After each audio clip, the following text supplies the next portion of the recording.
డబ్బు సంపాదిస్తే పిల్లలు మన పేర్లు నిలబెట్టాలి. పిల్లలు మన పేరు తీయడమే కాదు, వాళ్ళ పరువు తీసుకుంటున్నారు. అరాచక శక్తులుగా మారుతుంటే ఎట్లా? నిన్న విజయవాడలో జరిగింది అట్లాంటిదే కదా. ఇద్దరు అపరధనవంతులు, కోట్లకి కోట్ల రూపాయల డబ్బులు ఉన్నటువంటి కుటుంబాల బిడ్డలు, వాళ్ళిద్దరూ కలిసి గుద్దుకున్నటువంటిది.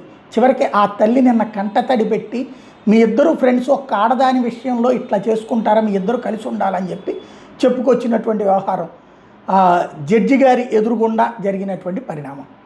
ఎంత అరాచకమది! బహిరంగంగా రోడ్డు మీదన ఒక తారును ఇంకొక తారు గుద్దుకోవడం. తారు అంటే ఎంత కాస్ట్ ఉంటుంది? అంత స్థాయి మెయింటైన్ చేసేటటువంటిది 18-19 ఏళ్ల కుర్రాళ్ళకి ఇచ్చారు, బాగానే ఉంది. వాళ్ళు బాధ్యతగా ఉన్నారా? ఎంత బాధ్యతారహితంగా ఉన్నారో అర్థమవుతుంది. ఇప్పుడు తాజాగా ఇది చూడండి.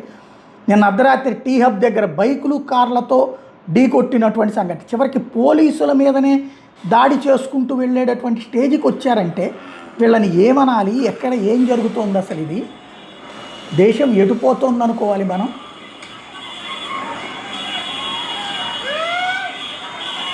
అదిగో వెనకాల అరుపులేంటి, కేకలేంటి? అది పోకిరీ చేష్టలా? ఇది బాధ్యత కలిగినటువంటి చేష్టలు అనేవి. ఇట్లాంటి వాటిని సమర్థించే వాళ్ళని ఏమనాలా?